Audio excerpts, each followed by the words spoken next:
Happy Homebrew Wednesday, everybody. It's Finney here from Finney's Homebrew Emporium. Just catching up on a few things. Should be probably a short one this week. So yesterday I brewed up the speciality ingredient beer, and we used juniper berries. So I've done a farmhouse saison. So I had a vial that was going a bit out of date from White Labs, which was the WLP 670, which is the American farmhouse, which is a saison yeast with a little bit of bread in. So I did a little wee starter on Saturday, and then Monday I brewed up the beer, and so it's been in there. I pitched at about 6 o'clock last night. It's now 10 o'clock the next day, and I can show you we've got a bit of action. It just now it's like hissing, and it's like there's all bits on the kettle. It's on my lunch.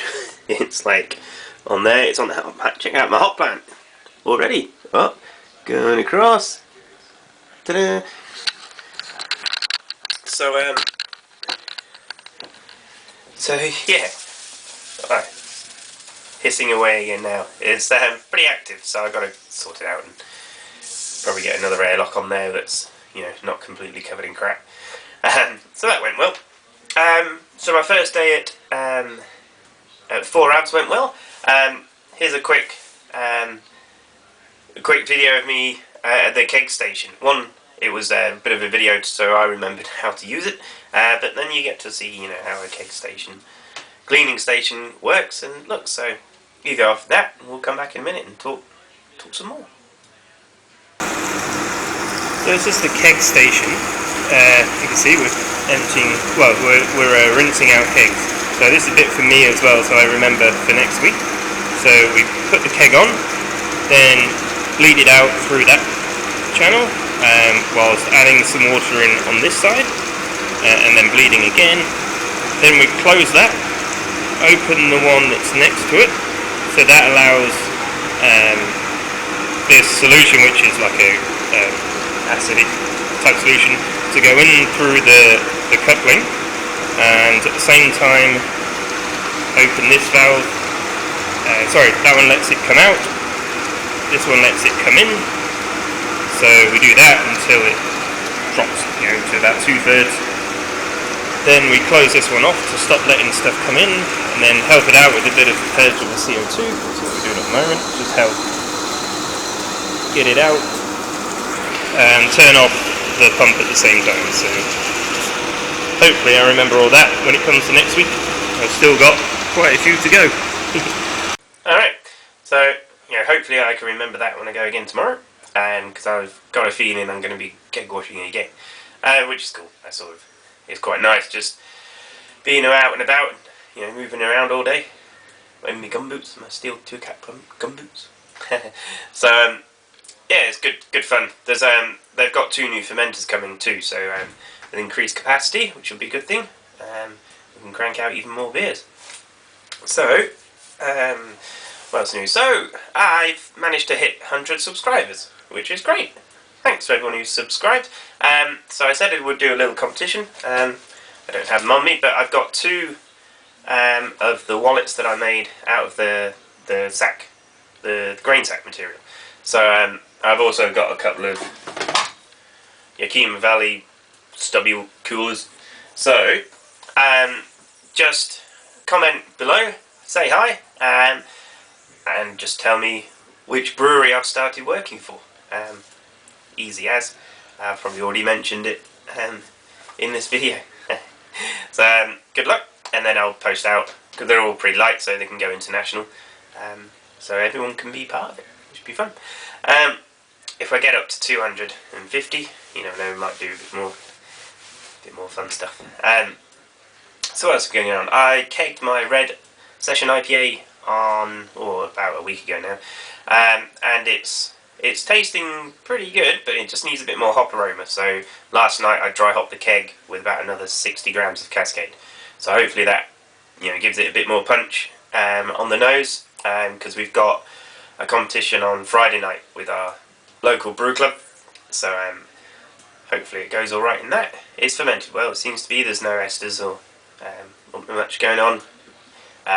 Just yeah, a bit of recipe development needs to happen, obviously. I seem to have struggled, the last couple of beers I've done, the one for the SJ Pour and this one, the aromatics I'm getting from the dry hop don't seem to be coming out as much. I don't know, the only difference that's happened is I'm using a glass fermenter versus the plastic one, which shouldn't make too much of a difference, I wouldn't have thought. I don't know, has anyone else experienced, the difference between glass and a different, the pop-top fermenters or thing? Yeah, it's just weird that I didn't quite get the utilisation out of the hops, which, it's a bit of a shame. But I don't know if that's the yeast either. I'm using the San Diego soup yeast, the WLP090. Whether that's, reducing the hop count to come through, I don't know. Maybe I'll rebrew with a US05, or I'm keen to try the 001 actually. I've never tried the Calais yeast. So what else we got?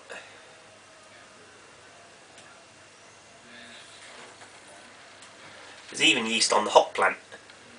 Oh shit. There's like a mini geyser going off. I don't know if you heard that. Anyway, I better sort that yeast out in a minute, because it's going everywhere. I don't want really Brett flying around in my little brewing area. But we'll get the sanitizer out and give it a good scrub. There he goes again. Alright, so I think I'll leave it there. Thanks guys for watching. I'll drink my cup of tea and carry on. Sort this bloody yeast out. It's going mental. Alright.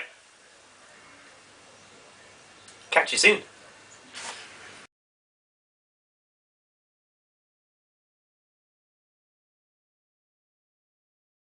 So I was just starting to clean this all up, and I noticed it's got a bit further than I thought it had.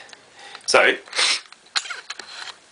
as you can see, hopefully, it's gone all up the wall, and managed to hit the box above as well.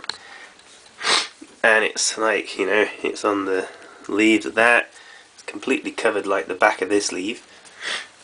And it may play for us, but it's like every now and then you see there's like more starts coming up, and then you go, oh, there you go, you can hear it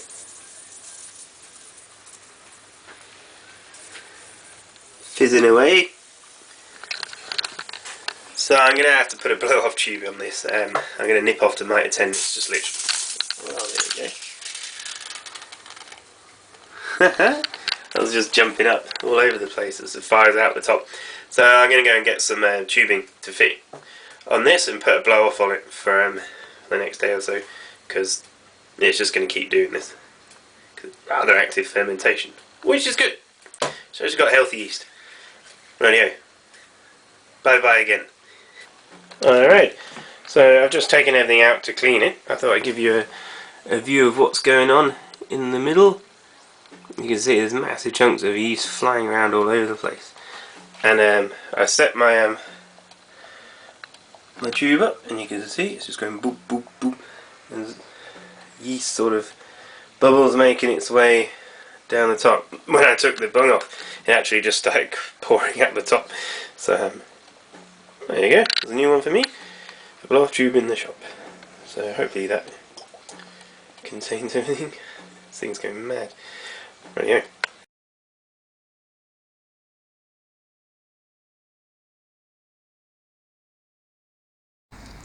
There you go, a bit of extra footage. Here's some update on the hops down at the Commons. So this is my Rioja. Look, it's already got quite high already. And you can see this, they've put some steel stuff in now for it to go all the way up. And yeah, it's going alright.